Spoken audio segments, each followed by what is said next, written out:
తెలుగు శ్రోతలందరికీ నమస్కారం అండి. మన అలనాటి కథలు ఎవర్ గ్రీన్ స్టోరీస్ ఛానల్‌కి మీ అందరికీ స్వాగతం. సంపూర్ణ గోలాయనం నవల వింటున్నామండి. రచన శ్రీమతి పొత్తూరి విజయలక్ష్మి గారు. ఇక ఆలస్యం చేయకుండా మనం కథలోకి వెళ్ళిపోదామండి. వీడియో చూసిన వెంటనే లైక్ చేసి, షేర్ చేసి తప్పకుండా సబ్స్క్రైబ్ చేసుకోండి మన ఛానల్ని. బెల్ ఐకాన్ యాక్టివేట్ చేసుకోండి. ఆ సాయంత్రం భారతి ఇచ్చిన ఆంధ్రజ్యోతి అనసూయమ్మ గారింట్లో ఇచ్చేసి ఆవిడ ఇచ్చిన ఆంధ్రభూమి అరవింద గారికి ఇచ్చే నిమిత్తం వెళ్తుండగా వాళ్ళ వీధిలో చివర ఇంటి ముందు టూలెట్ బోర్డు కనిపించింది. ఈ విషయం రేపొద్దున శ్యామ్కి చెప్పాలి అనుకున్నాడు. మర్నాడు పొద్దున్నే లేచి మావయ్యతో ఆసనాలు వేసి భారతితో కబుర్లాడి 8 అయ్యేసరికల్లా ప్రొఫెసర్ గారి దగ్గరకు వెళ్ళాడు. ఇతన్ని చూడగానే come on my boy, today we have lot of work అని చెయ్యి పుచ్చుకొని లాక్కెళ్లారు పృథ్వీ గారు. తిన్నగా పెరట్లోకి లాక్కెళ్లారు. అక్కడ ఓ బండెడి ఇసుక గుట్టగా పోసి ఉంది. దాని పక్కన ఓ పెద్ద ఇనుప జల్లెడ ఉంది. మోహన్, ఇటు చూడు, ఇది ఇసుక, ఇది జల్లెడ.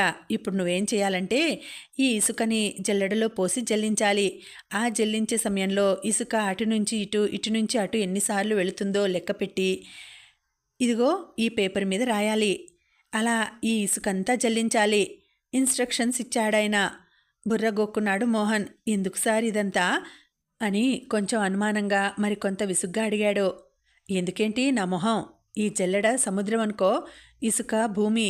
ఇలా చేయడం వల్ల భూమి యొక్క కదలికలు తెలుస్తాయి. భూగర్భ సంపదల గురించి తెలుసుకోగలుగుతాం వివరించి విసుగ్గా వెళ్ళిపోయారు. ఒళ్ళు మండిపోయింది మోహన్కి. అయినా ఓర్పు తెచ్చుకొని బూట్లు విప్పి ఆ ఇసుక కుప్పం మీదకి వెళ్ళి కూర్చున్నాడు. ఓసారి జల్లించేసరికి విసుగేసింది అతనికి.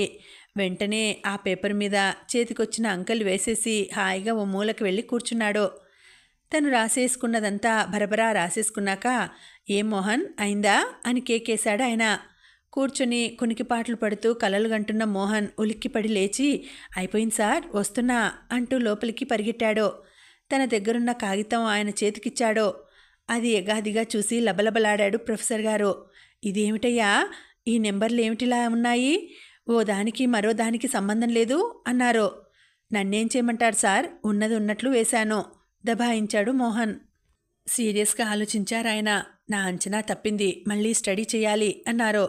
ప్రొఫెసర్ గారి దగ్గర నుంచి ఇంటికెళ్ళి అక్కడి నుంచి ఆఫీస్కి వెళ్ళాడు మోహన్. అతను వెళ్ళిన పావుగంటకి వచ్చాడు శ్యామ్. మామూలుగా విష్ చేశాడు. దగ్గరికి రమ్మని పిలిచాడు మోహన్. నిన్న మీరు రూమ్ విషయం అడిగారు కదూ, మా వీధిలోనే ఓ ఇంటి ముందు టూలెట్ బోర్డు చూశాను అన్నాడు. ఎక్కడా, ఎప్పుడు చూశారు? భరించలేనంత ఉత్కంఠతతో అడిగాడు శ్యామ్.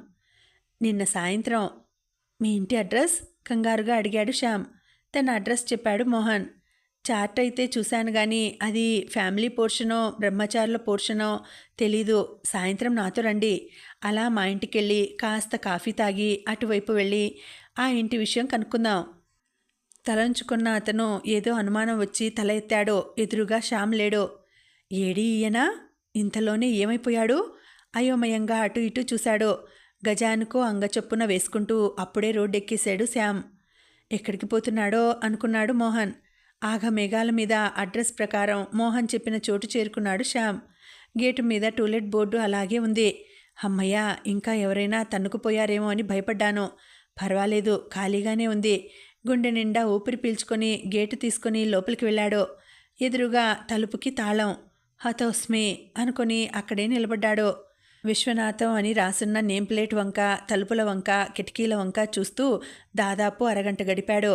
కాళ్ళు పీకాయి, విసుగు వేసింది. బయటకొచ్చి ఎదురింట్లోకి వెళ్ళి తలుపు తట్టాడు. కాసేపటి తర్వాత తలుపు తెరుచుకుంది. ఒక 60 ఏళ్ల ఆయన తలుపు తీశాడు. ఎవరండి, ఎవరు కావాలి? ఎగాదిగా చూస్తూ అడిగాడు. ఎదురింట్లో అద్దెకిచ్చే గది ఉందని తెలిస్తేనూ వచ్చానండి. తాళం వేసి ఉంది. ఆ ఇంటి వాళ్ళు ఎక్కడికి వెళ్లారో మీకేమైనా తెలుసా? వినయంగా చెప్పాడు శ్యామ్. విశ్వనాథం గారు ఆఫీస్కి వెళ్ళుంటారు. ఉట్టి లక్ష్మి గారు పెత్తనాలకు వెళ్ళుంటారు సమాధానం చెప్పాడు ఆయన. ఎప్పుడొస్తారండి? విశ్వనాథం గారు 6:45 కల్లా వచ్చేస్తారు. ఇకపోతే ఉట్టి లక్ష్మి గారు 1 గంట నుండి 5:30 లోపున ఎప్పుడైనా వస్తారు. ఉసూరుమన్నాడు శ్యామ్. అతని వంక జాలిగా చూశాడు ఆయన. పాపం, చాలా దూరం నుంచి వచ్చినట్లున్నారు అన్నాడు. అవునండి, ఎండన పడి వచ్చాను. కానివ్వండి, ఏం చేస్తాం, మళ్ళీ సాయంత్రం వస్తాను నీరసంగా చెప్పాడు శ్యామ్. పోనీ ఒక పని చెయ్యండి, ఈ వీధిన ఇళ్ళన్నీ చూసుకుంటూ వెళ్ళండి. ఏదో ఇంట్లోంచి మహిళలు మాటలు వినిపిస్తాయి. ఆ ఇంట్లోకి వెళ్ళి ఉట్టి లక్ష్మి గారున్నారా అని అడగండి. ఆవిడ వస్తుంది, ఆవిడతో మాట్లాడండి సలహా చెప్పాడాయన. ప్రాణం లేచి వచ్చింది శ్యామ్కి. థ్యాంక్స్ అండి, వెళ్ళొస్తా అని చెప్పి బయలుదేరాడు శ్యామ్. ఆయన చెప్పిన ప్రకారం ప్రతి ఇంటి ముందు ఆగి చూసుకుంటూ వెళ్తుంటే ఓ ఇంటికి అంత దూరం నుండే కలకలం వినిపించింది. మెల్లగా ఆ ఇంటి ముందుకు వెళ్ళాడు. వాకిట్లో బోలెడు చెప్పులున్నాయి. కాస్త సంకోచించి గేట్లోంచి లోపలికి వెళ్ళి వాకిలి ముందు నిలబడి ఏమండి అని పిలిచాడు. కానీ ఆడాళ్ళు వినిపించుకోలేదు. అలా 4-5 సార్లు కేక వేశాక లోపల నుంచి వచ్చింది ఆ ఇంటి ఇల్లాలు. ఎవరండి, ఏం కావాలి అని అడిగింది. ఉట్టి లక్ష్మి గారున్నారా అండి అతి వినయంగా అడిగాడు శ్యామ్. వెంటనే లోపలికెళ్ళి కబురు చెప్పింది ఆవిడ. వెంటనే బయటకొచ్చింది ఉట్టి లక్ష్మి. అపరిచితుడిని ఎగాదిగా చూసి నేనే ఉట్టి లక్ష్మిని, ఏం కావాలి అంది. వినయంగా నమస్కారం పెట్టి తనొచ్చిన పని చెప్పాడు శ్యామ్. అలాగా, ఒక్క క్షణం ఆగండి అనేసి లోపలికి వెళ్ళిపోయింది. విషయం చెప్పి వెళ్ళొస్తానరా అని వాళ్ళ దగ్గర సెలవు తీసుకుని బయలుదేరింది ఉట్టి లక్ష్మి. మీకు శ్రమ ఇచ్చాను అని నొచ్చుకున్నాడు. ఆవిడ వెనక నడుస్తూ ఏం పర్వాలేదు, మీకు ఇల్లు చూపించి మళ్ళీ వస్తాను తేలిగ్గా అనేసింది ఉట్టి లక్ష్మి.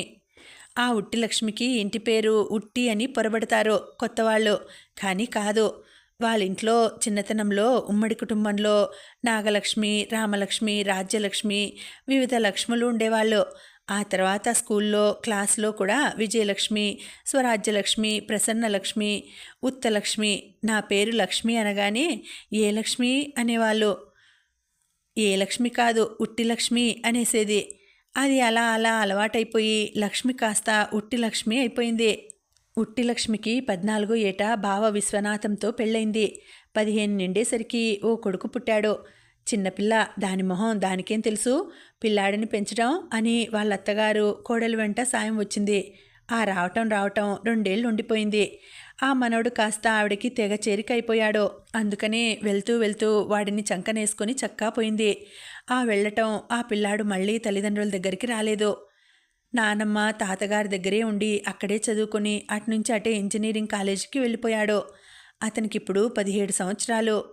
అంటే ఉట్టి లక్ష్మికి 32 ఏళ్ళైతే ఆవిడని చూసిన వాళ్ళు ఆవిడ డేట్ ఆఫ్ బర్త్ సర్టిఫికెట్ చూపించినా ఆవిడకి అన్నేళ్లంటే నమ్మరు.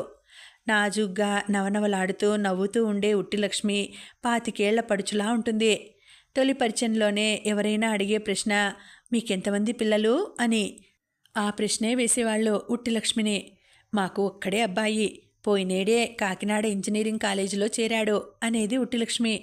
వాళ్ళు ఆశ్చర్యపోయి ఏమిటి, మీకు అంత పెద్ద కొడుకున్నాడా, మీకింకా కొత్తగా పెళ్ళైందేమో అనుకుంటున్నాం అంటారు.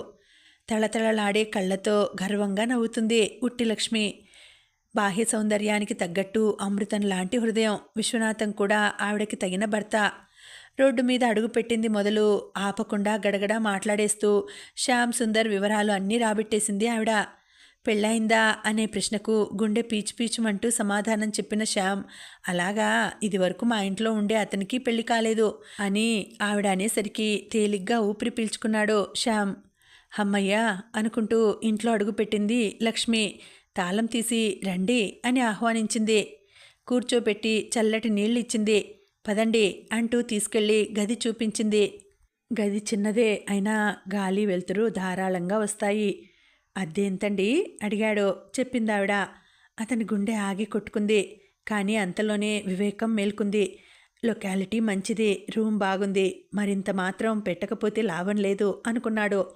కానీలే, అంతగా కాకపోతే ఏదైనా పార్ట్ టైం చేయొచ్చు అనుకున్నాడు. గది నాకు నచ్చిందండి, సాయంత్రం ఏకంగా వచ్చేస్తాను అని చెప్పాడు. సరే, అసలు ఈ ఇల్లు చాలా మంచిది, మాకు అన్ని విధాలా కలిసి వచ్చింది. 2 ఏళ్ల కిందట రామారావు అని ఒక అబ్బాయి గదిలో ఉండి ఎంట్రన్స్ పరీక్షకి చదువుకున్నాడు. ఠకామని సీట్ వచ్చింది. ఆ తర్వాత హాసన్ అనే డాక్టర్ వచ్చాడు. ఇప్పుడు దుబాయ్లో 2 చేతులా సంపాదించుకుంటున్నాడు. అంతవరకు ఎందుకు, మొన్న దాకా ఉండే శేఖర్కి లాటరీలో 5,000 వచ్చాయి. ఈ ఇల్లు వదలను అక్కయ్య గారు అంటూ ఉండేవాడు. పాపం ట్రాన్స్ఫర్ అయింది, ప్రైవేట్ కంపెనీలో పని అంటున్నారు కదా. ఏ గవర్నమెంట్లోనో ఉద్యోగం వచ్చేస్తుందిలేండి. లక్షణంగా పెళ్లి చేసుకుని జంటగా ఈ గదిలోంచి మరో ఇంటికి వెళ్ళిపోదురు గాని అంది ఉట్టి లక్ష్మి. అసలు గది దొరికేసరికి రిలీఫ్గా ఫీల్ అవుతున్న శ్యామ్కి ఆవిడ అలా పెళ్లి విషయం ఎత్తేసరికి భలే సిగ్గు వేసింది. సిగ్గుగా తలంచుకొని ముసిముసి నవ్వులు నవ్వాడు. వేడివేడిగా కాఫీ ఇచ్చింది. కాఫీ తాగి లేచాడు శ్యామ్. వెళ్ళొస్తానండి, సాయంత్రం తప్పకుండా వస్తాను, మరెవరికి మాట ఇవ్వకండి అన్నాడు వేడుకోలుగా. అలాగే అనేసింది లక్ష్మి నవ్వేస్తూ. వెళ్ళినంత వేగంగానూ ఆఫీస్కు చేరాడు శ్యామ్. వాకిట్లో చిట్టిబాబు గారి మోటార్ బైక్ కనిపించింది. బాస్ వచ్చాడు అనుకుంటూ కంగారుగా లోపలికి వెళ్ళాడు అతను. వెళ్ళగానే అదేమిటండి చెప్పా పెట్టకుండా అలా ఆద్రా వెళ్ళిపోయారు, ఎక్కడికెళ్ళారు అని అడిగాడు మోహన్. సమాధానం చెప్పాడు శ్యామ్. ఆశ్చర్యంగా చూశాడు మోహన్. లేడికి లేచిందే ప్రయాణం అని అంత తొందర ఏమొచ్చింది, సాయంత్రం వెళ్దాం అన్నాను కదా. బాగుంది, మనం తీరిక చూసుకుని తీరుబాటుగా వెళ్ళేదాకా ఇల్లు ఖాళీగా ఉంటాయా ఏమిటి, అందుకే వెంటనే వెళ్ళిపోయాను. అలా వెళ్ళాను కాబట్టి పని జరిగిపోయింది అన్నాడు. చిరాకేసింది మోహన్కి. బాగానే ఉంది సంబడం, మీరటు వెళ్ళగానే బాస్ వచ్చాడు. శ్యామ్ ఏరి అని అడిగాడు. ఏదో పనుండి వెళ్ళాడని చెప్పాను. చిరాకు పడ్డాడు. విసుగ్గా చెప్పాడు. సరే, మరి డ్యూటీ టైంలో ఆఫీస్లో కనిపించకపోతే చిరాకు పడక మెచ్చి మేకతోలు కప్పుతాడా ఏమిటి? తేలిగ్గా తేల్చేసి తిన్నగా చిట్టిబాబు దగ్గరికి వెళ్ళాడు శ్యామ్. మే కమిన్ సార్ వినయంగా అడిగాడు. తలెత్తి సీరియస్గా చూశాడు చిట్టిబాబు. కమిన్ అన్నాడు. లోపలికి వెళ్ళాడు శ్యామ్. చిట్టిబాబు ఏదో అడగబోతుంటే అతన్ని వారించి జరిగిందంతా దాచకుండా చెప్పేశాడు. డ్యూటీ టైంలో అలా వెళ్ళటం తప్పే సార్, కానీ ఆ క్షణంలో నాకు ఇంటి సమస్య భూతంలా తోచి ఇంకేం ఆలోచించకుండా వెళ్ళిపోయాను. ఈ గంటన్నర సాయంత్రం ఎక్స్ట్రా పనిచేస్తాను అన్నాడు వినయంగా. అతని నిజాయితీ చూస్తే సరదా వేసింది చిట్టిబాబుకి. ఓకే, ఇట్స్ ఆల్ రైట్, వెళ్ళి పని చూసుకోండి అనేశాడు. తను తలంచుకొని తన పని చూసుకుంటూ. ఆ పని ముగించి బయటకు వచ్చి మోహన్ టేబుల్ దగ్గర ఆగిపోయాడు. వినయంగా నిలబడ్డాడు మోహన్. ఏమిటి విశేషాలు, ఎంతదాకా వచ్చింది మీ ప్రేమాయణం అన్నాడు నవ్వుతూ బాస్. తలంచుకొని నవ్వేశాడు మోహన్. మరి మన గడువు గుర్తుంది కదూ, ఇవాళ అప్పుడే జూన్ 28వ తారీఖు అనేసి చేతిలోని కీచైన్ గిర్రున తిప్పుతూ బూట్లు టకటకలాడిస్తూ వెళ్ళిపోయాడు చిట్టిబాబు. లంచ్ టైంలో తనకు రూమ్ దొరికిన విషయం మరోసారి వివరంగా చెప్పాడు శ్యామ్. అతను కూడా తన ఇంటి దగ్గరే ఉంటాడని తెలిసి చాలా సంతోషించాడు మోహన్. ఇక నుంచి ఇద్దరం కలిసి ఇంటికెళ్ళొచ్చు అన్నాడు. అన్నట్లే సాయంత్రం బయలుదేరుతూ, ఏమిటి మరి ఈ పూటే షిఫ్ట్ చేస్తారా, నేనొచ్చి సాయం చేసేదా అన్నాడు. నేనిప్పుడే రావడానికి కుదరదు, మరో గంటన్నర పైగానే పడుతుంది. అయినా మీరొచ్చి సాయం చేసేటన్ని సామాన్లు ఏం లేవు నాకు. షిఫ్ట్ అయిపోగలను, రేపటి నుంచి ఇద్దరం కలిసి వెళ్దాం అన్నాడు శ్యామ్. కానీ ఆ మర్నాడు కూడా ఇద్దరూ కలిసి వెళ్ళడం కుదరలేదు. ఆఫీస్ అవగానే ఏదైనా పార్ట్ టైం జాబ్ కోసం వెతకాలని బయలుదేరాడు శ్యామ్. చిట్టిబాబు పందెం గురించి రిమైండర్ ఇచ్చాక మోహన్ తీవ్రంగా ఆలోచించడం మొదలుపెట్టాడు. మర్నాడు ప్రొఫెసర్ గారి దగ్గరకు వెళితే ఆయన ఏమిటో డిక్టేట్ చేసి 25 పేజీలు రాయించి మరీ కదిలాడు. ఆ మర్నాడు పెద్ద ముద్ద బంకమట్టి తెప్పించి దాన్నంతా బల్లపరుపుగా పరచమన్నాడు. షర్టు చేతులు పైకి లాక్కొని ప్యాంటు పైకి ముడుచుకొని బంకమట్టి ముందేసుకుని కూర్చున్న మోహన్కి విసుగు వేసింది. ఇక లాభం లేదు, ఇలా ఇసుక జల్లించుకుంటూ మట్టి ఉండలు చేసుకుంటూ కూర్చుంటే ఏం లాభం లేదు, ఏదైనా మార్గం ఆలోచించాలి. ఆలోచిస్తుంటే మెరుపులా తట్టింది ఒక ఆలోచన. వెంటనే చేతులు కడుక్కొని తిన్నగా ప్రొఫెసర్ గారి దగ్గరకు వెళ్ళాడు. కుర్చీ బర్రున లాక్కొని కూర్చున్నాడు. ఆ శబ్దానికి ఉలిక్కిపడి చూశారు సీరియస్గా చదువుకుంటున్న ప్రొఫెసర్ గారు. అది చాలదన్నట్లు, అసలు మీ పద్ధతి నాకేం నచ్చలేదు సార్ విసురుగా అన్నాడు మోహన్. అతని అవిధేయతను సహించలేకపోయారు Prithvi. Mohan, what is this, నేను సీరియస్గా స్టడీ చేసుకుంటూ ఉంటే. ఆయన మాట పూర్తి చేయకుండా మధ్యలోనే అందుకున్నాడు మోహన్. ఆ స్టడీయే నా తలకాయ స్టడీ, ఎందుకొచ్చినా అనవసర శ్రమ అన్నాడు ఎగతాళిగా. నోట మాట రానంత ఆశ్చర్యపోయారు ప్రొఫెసర్ గారు. మీ కోపం వచ్చినా సరే ఉన్నమాట చెప్పేస్తాను. మిమ్మల్ని మీ రీసెర్చ్ని చూస్తుంటే నాకు ఒళ్ళు మండిపోతుంది. ఒక్కసారి అలా యూనివర్సిటీకి వెళ్ళి చూడండి. నిన్నగాక మొన్న పుట్టిన పిల్లకాయలందరూ రీసెర్చ్ మొదలుపెట్టి ఏడాది తిరగకుండానే పూర్తి చేసేసి PhD చంకన పెట్టుకొని చక్కాపోతున్నారు. మరి మీరో 35 ఏళ్లుగా పరిశోధించినా ఇంకా ఎక్కడ రీసెర్చ్ అక్కడే ఉంది, పరిశోధన ముందుకు సాగడం లేదు అని గోల పెడతారు. అసలు నాకు తెలియక అడుగుతాను, అసలు ఎలా సాగుతుంది చెప్పండి. ఏమిటో నువ్వనేది అన్నాడు. చూడండి సార్, మీ పరిశోధన ఏమిటసలు, భూమి గురించే అవునా? భూమి గురించిన పరిశోధన చేసే మీరు ఇలా 4 గోడల మధ్య కూర్చొని ఇసుకతోనూ బంకమట్టితోనూ క్యాల్కులేషన్స్ చేస్తూ కూర్చుంటే మరో 35 ఏళ్లు గడిచినా మీ రీసెర్చ్ ఇలాగే సాగుతూ ఉంటుంది అని బెదిరించాడు. ప్రొఫెసర్ గారి గుండె దడదడలాడింది. ముఖం పాలిపోయింది. ఏమిటయ్యా మోహన్ అలా అంటావు? అయితే ఇప్పుడు నన్నేం చేయమంటావు అడిగాడు. అలా అడిగారు బాగుంది, చెప్తాను వినండి. మీరు చేసే రీసెర్చ్ భూమి గురించి. అసలు భూమి అంటే ఏమిటి? చెట్లు, చేమలు, కొండలు, కోనలు, నదులు, సముద్రాలు. అంతేనా? వివరించసాగాడు మోహన్. అంతే, వెంటనే అంగీకరించాడు పృథ్వీ. మరి అలాంటప్పుడు ఏం చేయాలి? అలా బయటకు వెళ్ళి నైసర్గిక ప్రపంచాన్ని పరిశీలించాలి. ప్రకృతిని పరీక్షిస్తూ రీసెర్చ్ చేయాలి. అలా చేస్తే ఎన్నో కొత్త కొత్త విషయాలు బయటపడతాయి. ఎన్నో నిజాలు తెలుస్తాయి. రీసెర్చ్ చకచకా ముందుకు సాగుతుంది. ఆశగా చూశారు పృథ్వీ. అది గమనించి మరింత హుషారుగా చెప్పుకుపోసాగాడు మోహన్. అందుకని నా మాట విని మీరు కాస్త ఇల్లు దాటి బయటికి వెళ్ళండి సలహా ఇచ్చాడు. ఎలా ఎలా వీలవుతుంది? నాదసలే టైట్ ప్రోగ్రాం.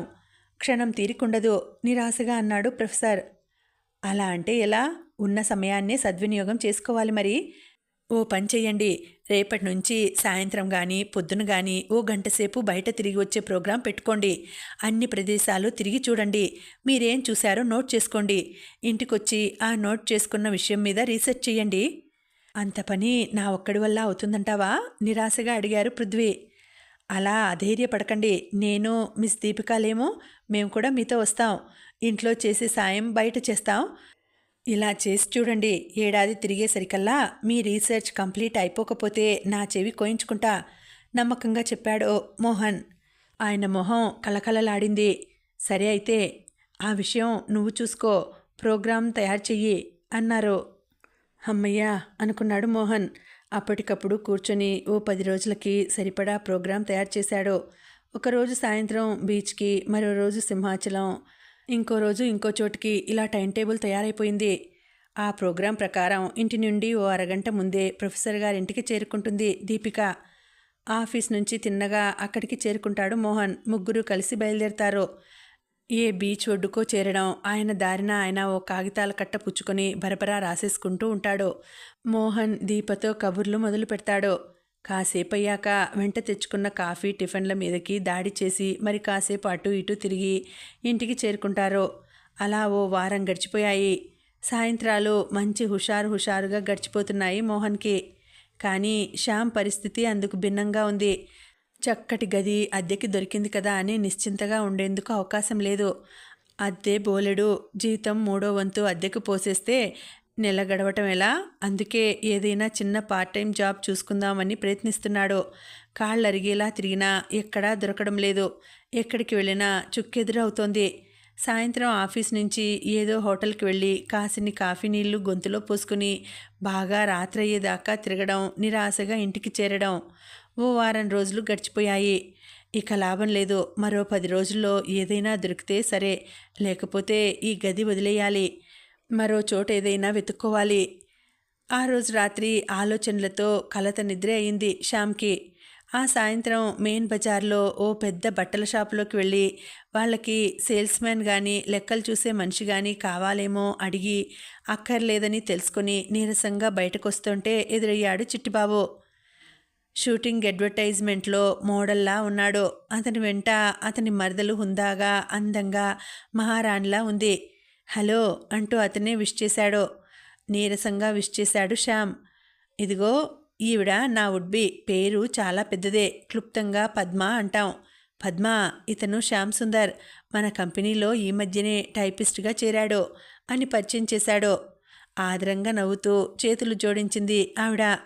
నీరసంగా ప్రతి నమస్కారం పెట్టాడు శ్యామ్. ఆవిడ షాప్ లోపలికి వెళ్ళిపోయింది. పరిశీలనగా శ్యామ్ వంక చూశాడు చిట్టిబాబు. శ్యామ్, అలా ఉన్నారేం? అనుమానంగా అడిగాడు. ఏం లేదండి, నేను బాగానే ఉన్నాను వెంటనే సమాధానం చెప్పాడు అతను. తల ఆడించాడు చిట్టిబాబు. మామూలుగా మాత్రం లేరు. ఏదో సమస్యతో బాధపడుతున్న వాళ్ళ ఉన్నారు. అలాంటిది ఏమైనా ఉంటే నాతో చెప్పండి. చేతనైతే సాయం చేస్తాను అన్నాడు. అతని ఆదరానికి కరిగిపోయాడు శ్యామ్. వెంటనే తన సమస్య చెప్పేశాడు. ఏమిటోలేండి, మా మిడిల్ క్లాస్ ప్రాబ్లమ్స్ అన్నాడు. మరి ఇన్నాళ్ళు మాట మాత్రమైనా నాతో చెప్పలేదేం? ఏదైనా మార్గం ఆలోచించేవాడినిగా అన్నాడు చిట్టిబాబు. చిన్నగా నవ్వేసి ఊరుకున్నాడు అతను. సీరియస్గా ఆలోచించడం మొదలుపెట్టాడు చిట్టిబాబు. అతని దగ్గర సెలవు తీసుకుని వచ్చేశాడు శ్యామ్. 10 గజాలైనా వెళ్ళకముందే వెనక నుంచి పిలిచాడు చిట్టిబాబు. వెనక్కి వెళ్ళాడు అతను. మీకు ట్యూషన్ చెప్పడం వచ్చా? అడిగాడు చిట్టిబాబు. తెల్లబోయాడు శ్యామ్. నా ఫ్రెండ్ ఒకడున్నాడు. వాళ్ళిద్దరూ డాక్టర్స్. వాళ్ళ పిల్లలు కొంచెం చదువులో వెనకబడి ఉన్నారట. మంచి ట్యూషన్ టీచర్ కోసం ట్రై చేస్తున్నాడు. నాతో కూడా చూడమని చెప్పాడు. చెప్పి దాదాపు నెల దాటిపోయింది. మీకు ట్యూషన్లు చెప్పడం వస్తే చెప్పండి, ఓసారి అలా వెళ్ళి ట్రై చేద్దాం వివరించాడు చిట్టిబాబు. శ్యామ్ ముఖంలో కళ వచ్చింది. పిల్లలంటే ఎంత వయసు ఉంటుంది? ఏ క్లాస్ చదువుతున్నారు? అడిగాడు. నాకంత గుర్తులేదు. పెద్దవాడికి 11, 12 ఉంటాయి చెప్పాడు చిట్టిబాబు. అంత చిన్నపిల్లలైతే నిక్షేపంగా చెప్తాను. మా ఊళ్ళో కొన్నాళ్ళు ట్యూషన్లు చెప్పేవాడిని వెంటనే సమాధానం చెప్పాడు శ్యామ్. అయితే వాళ్ళ ఇంటికోసారి వెళ్ళొద్దాం. వాళ్ళకి ఇంకా ఎవరూ కుదరకపోతే ప్రయత్నం చేద్దాం. ఎప్పుడు వెళ్దాం సార్? ఆశగా అడిగాడు. ఎప్పుడోనా? ఇప్పుడే వెళదాం. తెల్లబోయాడు శ్యామ్. ఇప్పుడా? అన్నాడు అనుమానంగా షాపులోకి చూస్తూ. అతని సందేహం కనిపెట్టి తమాషాగా నవ్వేశాడు చిట్టిబాబు. మరేం పర్వాలేదు. ఆవిడని అలా వదిలేసి మనం ఫ్రెండ్ ఇంటికే కాదు సినిమాకి వెళ్ళొచ్చినా అబ్బా ఒక్క క్షణం ఆగు బావా అంటుంది అనేసి లోపలికి వెళ్ళి పద్మతో చెప్పి బయటకు వచ్చేశాడు. ఇద్దరూ కారులో ఆ ఫ్రెండ్ ఇంటికి వెళ్ళారు. బీచ్ రోడ్లో ఉంది అతని ఇల్లు. ఇంటి ముందు కారాపి బాయ్ మనీ హారన్ మోగించాడు. లోపల నుంచి వచ్చాడు డాక్టర్ శ్రీహరి. చిట్టిబాబుని చూసి బోల్డంత ఆనందపడిపోయాడు. ఏమిట్రోయ్ ఇలా హఠాత్తుగా వేంచేశావు? ఈయనెవరు? నీ ఆరో ప్రాణం ఏది? అంటూ ప్రశ్నల వర్షం కురిపించాడు. అవన్నీ తర్వాత చెప్తాను గాని ముందు మీ పిల్లలకి ట్యూషన్ టీచర్ దొరికారో లేదో చెప్పు అన్నాడు చిట్టిబాబు కారు దిగకుండానే. ఇంకా లేదురా నసిగాడు శ్రీహరి. హమ్మయ్యా అంటూ కారు దిగి రండి శ్యామ్ అనేసి లోపలికి వెళ్ళాడు. శ్రీహరి దంపతులకు శ్యామ్ని పరిచయం చేశాడు. టీచర్లు చాలామంది వస్తున్నారు. మాకు కావాల్సింది కేవలం డబ్బు కోసం కాకుండా కాస్త సిన్సియర్గా ఉండే వ్యక్తి అన్నాడు శ్రీహరి. అవునండి, పిల్లలు చిన్నవాళ్ళు, ఆటకాయితనం ఎక్కువ. తమంతట తాము చదువుకోవటం అలవాటు కాలేదు. మేమిద్దరం ఇంట్లో ఉండం. పిల్లలకి వచ్చేలా ట్యూషన్ చెప్పే టీచర్ కోసం చూస్తున్నాం అంది సుధా. ట్యూషన్ విషయం అయితే నాకు తెలియదు కానీ శ్యామ్ చాలా నిజాయితీపరుడు. అతని సిన్సియారిటీ విషయంలో మీరు నిశ్చింతగా ఉండొచ్చు చిట్టిబాబు హామీ ఇచ్చాడు. 10 రోజులు ప్రయత్నించి చూడండి. మీ పిల్లలు నాకు అలవాటై నా కోచింగ్ వాళ్ళకి నచ్చితే కంటిన్యూ చేద్దాం. లేదంటే మరో టీచర్ని చూద్దురు గాని అన్నాడు శ్యామ్. మొహమొహాలు చూసుకుని అంగీకారంగా తల పంకించారు. శ్రీహరి, సుధా పిల్లల్ని పిలిచి పరిచయం చేశారు. బాబు పేరు అరవింద్, 5వ క్లాసు. పాప పల్లవి, 3వ క్లాసు. రోజు రమ్మన్నారు. జీతం 150 ఇస్తామన్నారు. ఎప్పటి నుంచి ప్రారంభించమంటారు? అడిగాడు శ్యామ్. స్కూళ్ళు తీసి 10 రోజులైంది. ఆలస్యం ఎందుకు? రేపటి నుంచే రండి అంది సుధా. అమ్మయ్య, పనైపోయింది. చాలా థ్యాంక్స్. ఇక వెళ్తాం అని లేచాడు చిట్టిబాబు. వాళ్ళు కాఫీ తాగమని బలవంత పెడుతున్నా వినకుండా నా ఆరో ప్రాణం బట్టల షాపులో ఉంది, వెళ్ళాలి మరి, ఇంకోసారి వస్తాంలే అనేసి బయలుదేరాడు. శ్యామ్ సంతోషం వర్ణనాతీతం. చిట్టిబాబు గారు, మీ రుణం ఎలా తీర్చుకోవాలో అర్థం కావడం లేదు. ఒకే వ్యక్తికి ఫుల్ టైం పార్ట్ టైం 2 ఉద్యోగాలు ఇప్పించిన ఘనత మీకే దక్కింది అన్నాడు సంతోషంగా. సర్లేండి, ఇదేం గొప్ప సాయం. అసలు నాకే శక్తి ఉంటే నిరుద్యోగులందరినీ పిలిచి ఉద్యోగాలు ఇప్పించేసి హాయిగా బ్రతకండి బ్రదర్స్ అంటాను అన్నాడు చిట్టిబాబు. వారం రోజులు గడిచాయి. శ్యామ్కి ఆ పిల్లలు బాగా అలవాటయ్యారు. ట్యూషన్కి వచ్చి రాగానే చదువుతారా చంపమంటారా అని వెంటపడకుండా నవ్వుతూ నవ్విస్తూ ఆడుతూ పాడుతూ చదువు చెప్పే ఈ మాస్టారు పిల్లలకి ఎంతో బాగా నచ్చారు. చదువు చెప్పే టీచర్కి చదువుకునే పిల్లలకి మధ్య ఏర్పడిన ఈ సామరస్యం గమనించి తృప్తిపడ్డారు పిల్లల తల్లిదండ్రులు. శ్యామ్ ఏ సమస్య లేకుండా నిశ్చింతగా కాలం గడుపుతున్నాడు. కడుపు నిండా తింటున్నాడు, కంటి నిండా నిద్రపోతున్నాడు. ఓ రోజు సాయంత్రం ట్యూషన్ ముగించి ఇంటికి వస్తూ బస్సు బీచ్ రోడ్ గుండా పోతూ ఉంటే కిటికీ పక్క సీట్లో కూర్చొని బయటకు చూస్తుండగా మోహన్ రోడ్డు పక్కన ఉన్న రెస్టారెంట్లో కూల్ డ్రింక్ తాగుతూ కనిపించాడు. అతని ఎదురుగా మెరుపు తీగ లాంటి అమ్మాయి. బస్ కాస్త స్లోగా వెళ్తుండడం వల్ల స్పష్టంగా కనిపించారు. ఆ అమ్మాయిని ఎక్కడో చూసినట్లు కూడా అనిపించింది అతనికి. ఎవరా ఎవరా అని ఆలోచించినా గుర్తుకు రాలేదు. ఆ తర్వాత ఆ విషయమే మర్చిపోయాడు. ఇంటికి చేరగానే అలవాటు ప్రకారం కాసేపు విశ్వనాథంతో కబుర్లు చెప్పి హోటల్కి వెళ్ళి భోంచేసి వచ్చి పడుకున్నాడు. మర్నాడు పొద్దున షేవ్ చేసుకుంటూ ఉంటే మళ్ళీ మోహన్ విషయం జ్ఞాపకం వచ్చింది. ఆ వెంటనే ఆ అమ్మాయి కళ్ళ ముందు మెదిలింది. మెరుపులా గుర్తొచ్చింది. ఆ అమ్మాయి ఆ రోజు బస్టాప్లో చూశాడతను. పలకరిస్తానని పందెం కాసి 50 రూపాయలు గెలుచుకున్నాడు. ఆవిడ పేరేమిటి జ్ఞాపకం లేదు. ఆవిడనే పెళ్లి చేసుకుంటానని పందెం కట్టాడు మోహన్. ఆ అమ్మాయితో కలిసి కూల్ డ్రింక్ తాగుతూ కనిపించాడు అంటే పందెంలో గెలిచే ప్రయత్నం చేస్తూనే ఉన్నాడన్నమాట. అమ్మ దొంగ అమాయకంగా కనిపిస్తాడు గాని గట్టివాడే. రోడ్డు మీద కనిపించిన అమ్మాయితో ముక్కు మొహం తెలియని ఆవిడతో అసలు పరిచయం ఎలా చేసుకోగలిగాడో కుతూహలం అతన్ని నిలవనీయలేదు. గబగబా స్నానం చేసి తయారై రూమ్ లాక్ చేసి బయలుదేరాడు. మోహన్ చెప్పిన గుర్తుల ప్రకారం ఆ ఇంటికి చేరాడు.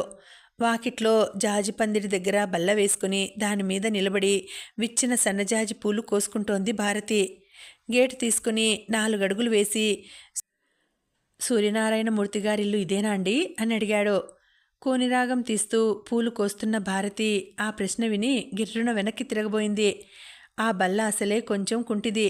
భారతి వేగంగా వెనక్కి తిరిగేసరికి బల్ల కదిలిపోయింది. భారతి తూలి పడిపోతూ కెవ్వుమంది. కాస్త దూరాన నిలబడి ఉన్న శ్యామ్ అప్రయత్నంగా అరెరే అంటూ ముందుకు పరిగెట్టి పట్టుకోబోయాడు. ముందుగా విచ్చిన జాజిపూలు జల్లుగా అతని తల మీద పడ్డాయి. ఆ తర్వాత ఠంగుమంటూ వచ్చి తగిలింది స్టీల్ పళ్ళెం. అందరికన్నా ఆఖరుగా అందమైన పూబాల. ఏం జరిగిందో ఇద్దరికీ అర్థం కాలేదు. ఇహలోకంలోకి వచ్చి తలెత్తి చూసింది భారతి. ఎర్రబడ్డ ఆ చెంపల్ని చూసి తెలివి తెచ్చుకొని చేతుల్లో ఉన్న భారతిని వదిలేశాడు శ్యామ్. తలంచుకొని లోపలికి వెళ్ళబోయింది భారతి. సూర్యనారాయణమూర్తి గారిల్లు ఇదేనా మళ్ళీ ప్రశ్నించాడు శ్యామ్. అవును, ప్రమాదం గ్రహించి ఈసారి వెనక్కి తిరగకుండానే సమాధానం చెప్పింది భారతి. మోహన్ ఉన్నాడా? ఉన్నాడో, లోపలికి రండి అనేసి లోపలికి వెళ్ళిపోయింది. క్రాఫ్ట్ మీద షర్టు మీద చిక్కుకున్న జాజిపూలు దులుపుకొని లోపలికి వెళ్ళాడు శ్యామ్. హాల్లో కుర్చీలో కూర్చున్నాడు.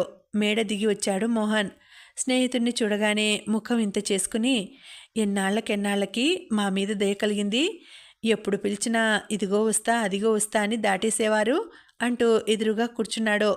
లోపల నుంచి సూర్యంగారు వచ్చారు. పరిచయం చేశాడు మోహన్.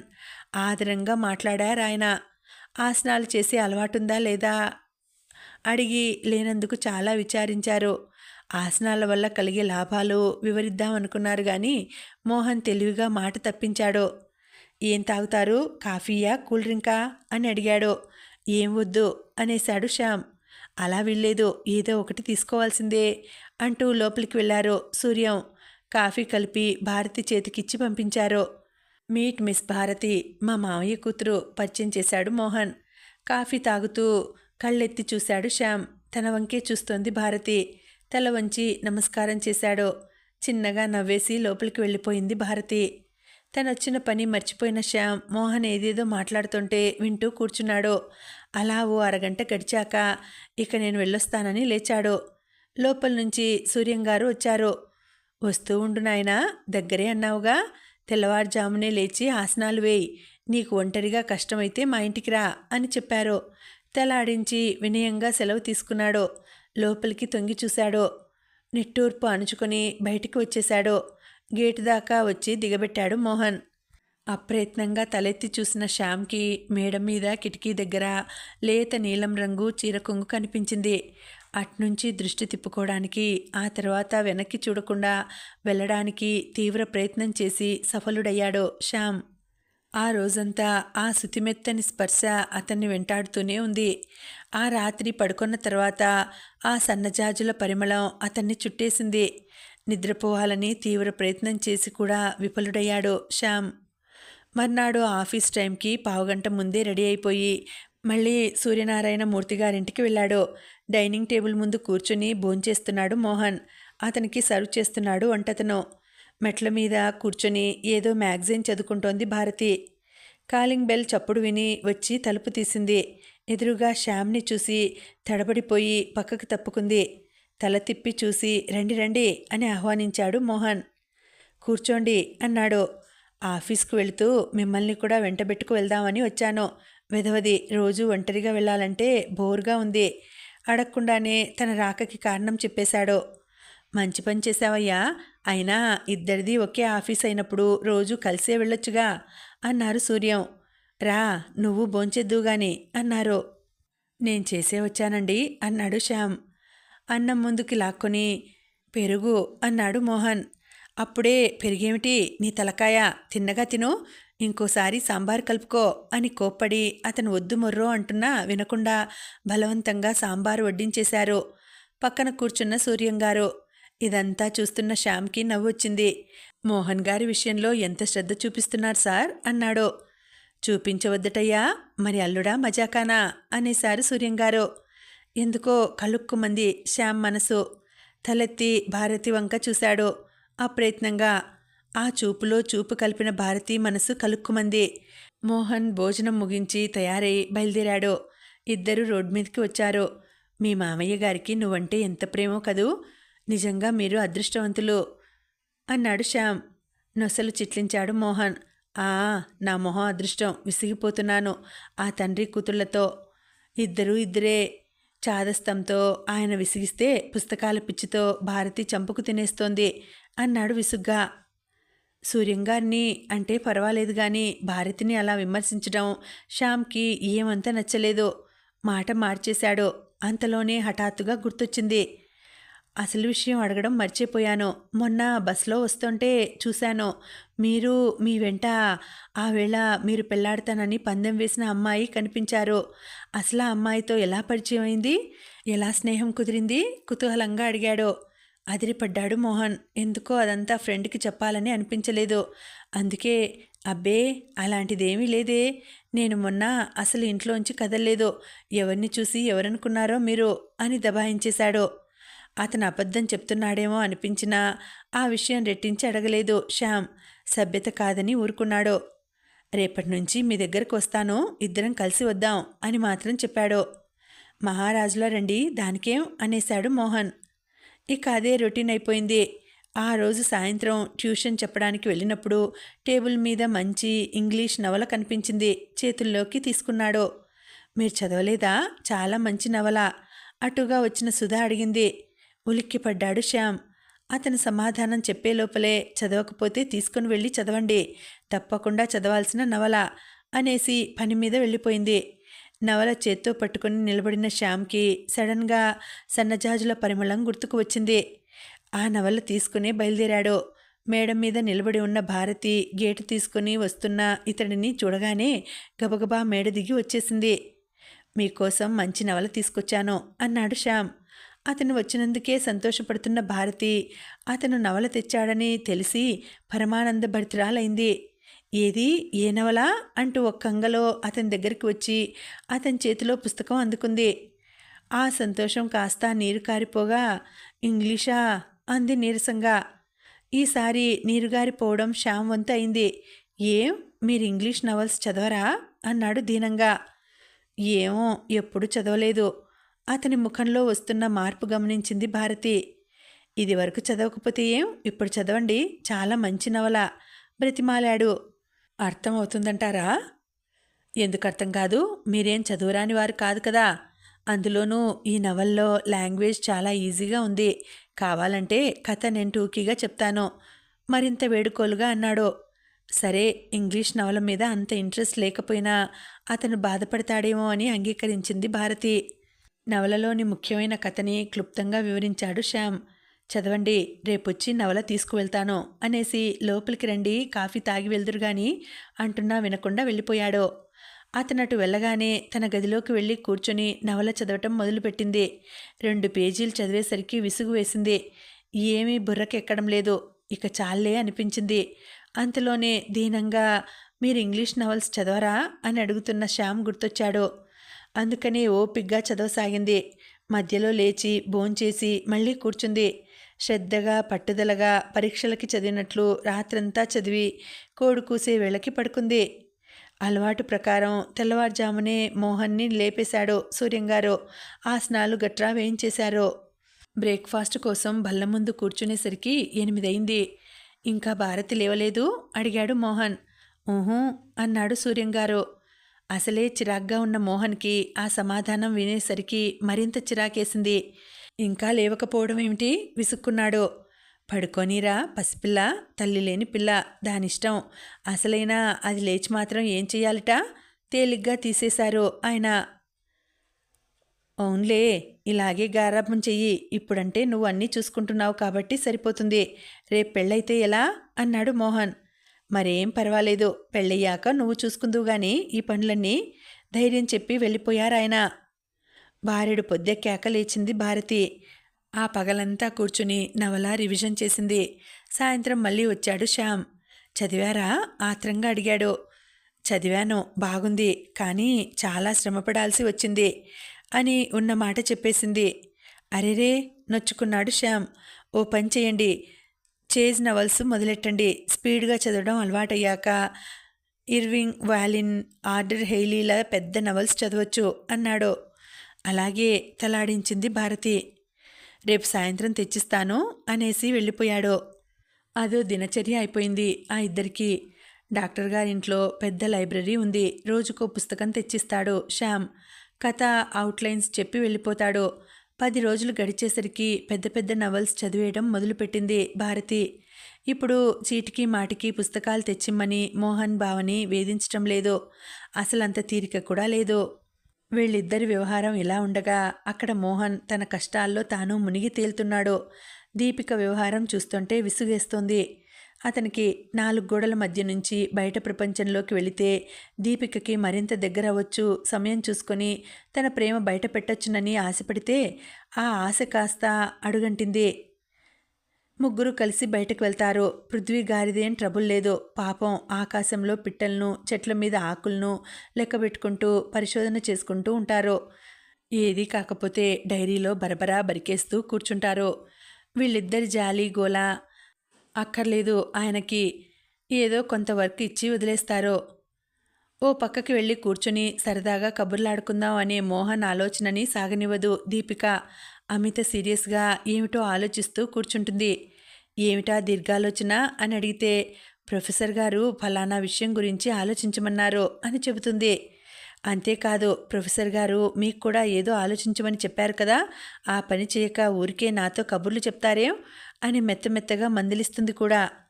అలాంటప్పుడు 4 లెంపకాయలు తగిలించాలనిపిస్తుంది అతనికి. నీ గురుభక్తి మండినట్లే ఉంది అని లోపలే తిట్టుకుంటాడు. ఇన్ని కారణాల వల్ల 10 రోజులుగా షికార్లు తిరుగుతున్నా అతని ప్రేమ వ్యవహారం మాత్రం ఎక్కడ ఉన్నావు గొంగళి అంటే వేసిన చోటే ఉన్నాను అన్నట్లే ఉంది. ఆ సాయంత్రం బీచ్ ఒడ్డున అందమైన ఆ అమ్మాయిని, పక్కన నెత్తిన చేతులు పెట్టుకుని కూర్చున్న ఆ అందమైన అబ్బాయిని చూశాడు. ఆకాశాన విహరిస్తున్న మన్మధుడు. ముందు అతనికి ఆ నరుడి మీద కాస్త అసూయ కలిగింది. కానీ అంతలోనే స్వజాతి అభిమానం వల్ల అతడి మీద జాలి వేసింది. ఆ పైన వృత్తి ధర్మం గుర్తొచ్చింది. చిన్నగా నవ్వుకొని గురిపెట్టి ఓ బాణం దీపిక మీద ప్రయోగించి తన దారిన తాను పోయాడు. అదే క్షణంలో కాకతాళీయంగా దీపిక చేతి మీద తన చెయ్యి అలవోకగా ఆనించి దీపా ఐ లవ్ యూ అన్నాడు మోహన్. ఉలిక్కిపడింది దీపిక. ఒళ్ళు జల్లుమంది, గుండె చల్లుమంది. అంతా అయోమయంగా అయిపోయి ప్రొఫెసర్ గారు ఏం ఆలోచించమన్నారో మర్చిపోయి మరేదో ఆలోచించసాగింది. అవాళ్లే కాదు, వరుసగా 4 రోజులు వీలు దొరికినప్పుడల్లా అరిగిపోయిన గ్రామ్ఫోన్ రికార్డులా ఐ లవ్ యూ అని చెబుతూనే ఉన్నాడు మోహన్. చివరికి 5వ రోజు ఇంకా 5 నిమిషాల్లో వెళ్ళిపోతారనగా ఐ టూ అంది దీపిక వినిపించనట్లు. ఎగిరి గంతులేశాడు మోహన్. కొండెక్కినంత సంబరపడిపోయాడు. మరైతే మనం పెళ్లి చేసుకుందామా ఆశగా అడిగాడు. తలంచుకొని తల ఊపింది దీపిక. ఎప్పుడు మరింత ఆశగా అడిగాడు. పెళ్లికి ముందు నేను నెరవేర్చవలసిన బాధ్యతలు కొన్ని ఉన్నాయి. ఏమిటా బాధ్యతలు అడిగాడు. మా నాన్నగారు నా మీద పెద్ద బాధ్యత ఉంచారు. అది నెరవేర్చి ఆ లంకి బిందెలు ఎక్కడున్నాయో కనిపెట్టాలి. అది మొదటిది. ప్రొఫెసర్ గారు నా మీద ఎన్నో ఆశలు పెట్టుకున్నారు. ఆయన పరిశోధన పూర్తయ్యేదాకా ఆయనకి అండగా ఉంటానని, పెళ్లి మాట తలపెట్టనని ప్రామిస్ చేశాను. ఇది రెండవది గంభీరంగా చెప్పింది దీపిక. నెత్తిన పిడుగుపడ్డట్లు అనిపించింది మోహన్కి. ఇంకా ఉందండి, కథ కొనసాగుతుంది. మళ్ళీ వచ్చే వీడియోలో తర్వాతి భాగం వినిద్దామండి. అంతవరకు సెలవు. నమస్తే.